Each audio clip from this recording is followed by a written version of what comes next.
Mason Southwick. Your Honor, next is Peg Sweeney. She is Ben and Mason's great-grandmother.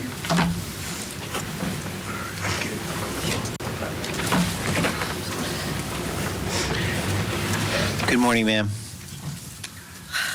My name is Margaret. I go by Peg. Last name is Sweeney, S-W-E-E-N-E-Y.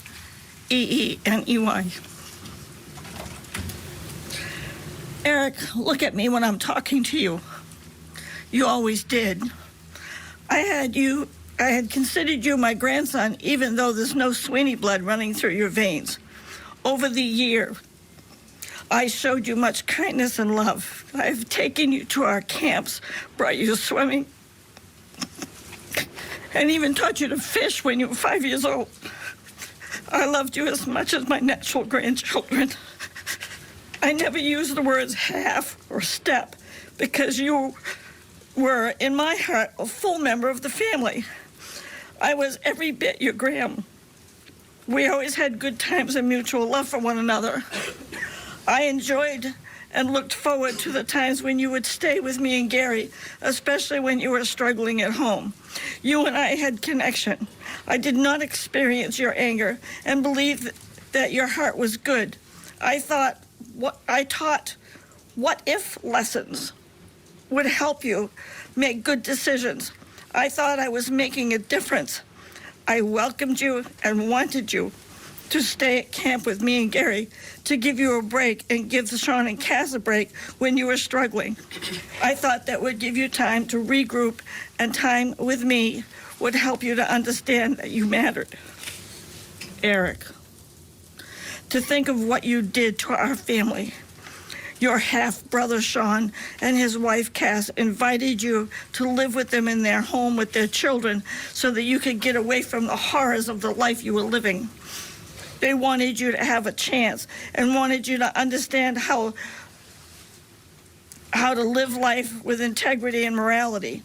They supported you because, like me, they saw you as family. They wanted to give you a better life. They clothed you. They made sure you had nurturing food, gave you your own room, cell phone, and supported your education. They signed you up for boys and girls clubs, they summer programs, and provided you with medical care, including counseling. They offered you consistency in the family and everything that you did not have. They did this out of love.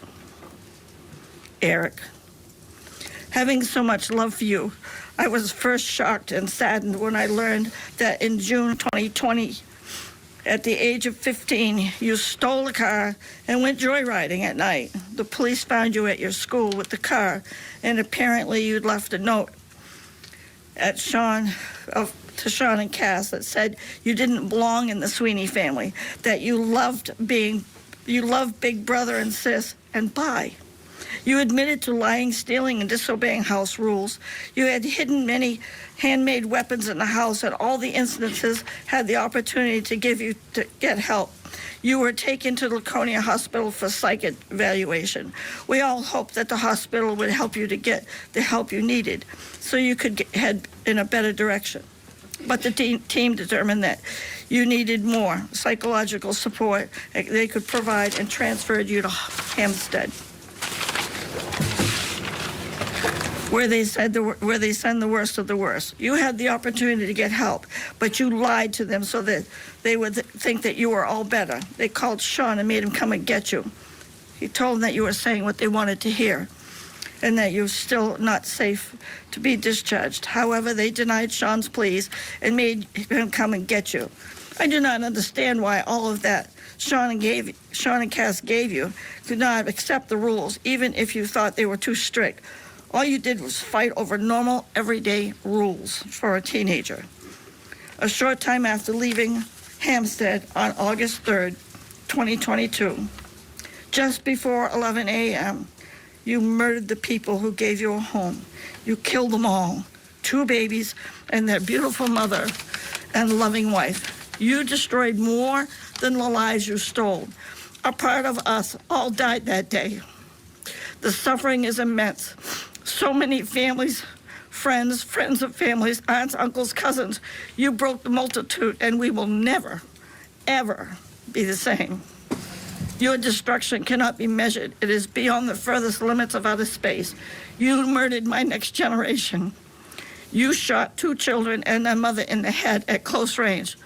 Only a monster would do something so horrific. In that moment, I lost my granddaughter. A loving, caring, nurturing woman with great sense of humor who loved life and family to its fullest. She took you in as a member of her family and included you in all the adventures. The boys loved you so much. You murderer. In cold blood, you killed my great-grandsons.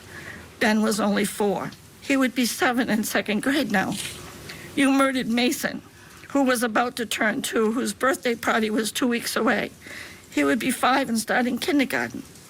You took the innocent lives of 2 little boys who never did anything to you. Again, they loved their uncle, they played with you, and you murdered them. 2 innocent, happy little children. You committed an evil and cruel act that we never gave a reason why. You deceived us and me. After taking 3 lives in our family, you had the audacity to lie about your crime for 3 years while we all suffered the pain of losing them. We hurt inside beyond comprehension. We believed in you and thought you wanted to become a better person. However, you lied your way out of Hampstead Hospital. We knew you weren't ready, but we could not force you to get help. We never thought you would do what you did. You got yourself released, and then just a few weeks later, you did the unthinkable. You murdered my genealogy, the future generations of my family. You no longer deserve to carry the Sweeney name. You are not blood, and you are right. You do not belong in this family. We have one request. Do the right thing and change your last name. And do it and use any last name. Don't use any last name of the family. We need to have separation for our healing. You left me with more of a broken heart than you can imagine, especially given the bond that we had. You lied to me. Since the family tragedy, I've had 3 years of tears, and will have many, many, many more. Only I lost my granddaughter and my great-grandsons, but I lost all my affection for you. I no longer have any love for you. You alone destroyed any feelings I had. Now the only feelings I have are hatred, disdain, disappointment, disgust. You deserve to stay in prison until the day you die. I always said that hate was a strong word, but Eric, with what you took from me and my family, the word hate is not strong enough. I hate you to the innermost being. I won't ever visit you, write you, or reach out to you. You will sit in that prison the rest of your life with no visitors. You did this to yourself, and you justifiably deserve what you are in there, that you are in there. I won't even be your Graham again. You can erase Graham from your vocabulary. Most of us will have passed away even before you can even inquire about parole. I hope you never make it out, and I hope you die in prison. I say this to you, eye for eye. It took 3 lives from all of us. You put us all in prison of mourning, crying, and heart aching, in the prison of sorrow for the rest of our lives. When you left that note of 15 years, you said you didn't believe you belonged in our family because it was all lying, stealing, breaking the rules. You said you loved big brother and half sister, and then you said, bye. Why didn't you just kill yourself instead of my family? There's no way I can ever forgive you for your thoughtless, heinous crime. Rotten hell. In closing, Elvis Presley wrote a song, Lord, you gave me a mountain. And it's all about having a mountain that you'll never climb, because it's just not a hill any longer. You took my 3 rays of sunshine. You took my pride and my joys, and you took my reason for living. You took my little baby boys. You gave me an ocean of tears, heartache, and emptiness that will never end. Thank you, Miss Sweeney. Margaret Sweeney. Wow. What, she had it all. Rotten hell, and gave homage to those that lost their lives in this just complete tragedy. Brad Watkins, what's the judge going to do here? You've got a young defender. Usually that helps, and he has mental health issues. He was absolutely under the radar, was living with his brother and his family, and then murders them. What do you think is going to take place here? You know, I think the judge is going to really have to factor in that he was only 16 at the time of the killings, you know. That's a real tough situation for a judge. He does have mental issues, but yet that crimes were so heinous that the judge has to factor that in too. So there's factors pointing that he should never see the light of day again, and there's factors pointing that maybe in the future he should see the light of day again. So it's a real tough decision, because the real problem with this case is we don't really have a why. You know, it's not that he was angry at the children or he was just did it out of being mean or spiteful or money or something like that.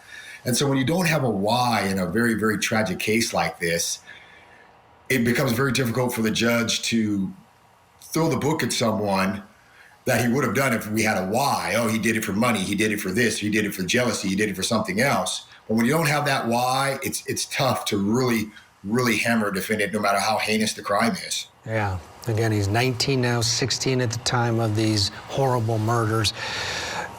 Then you factor in the victims, 4 and 23 months, the little boys, along with their mother. So we'll watch it play out.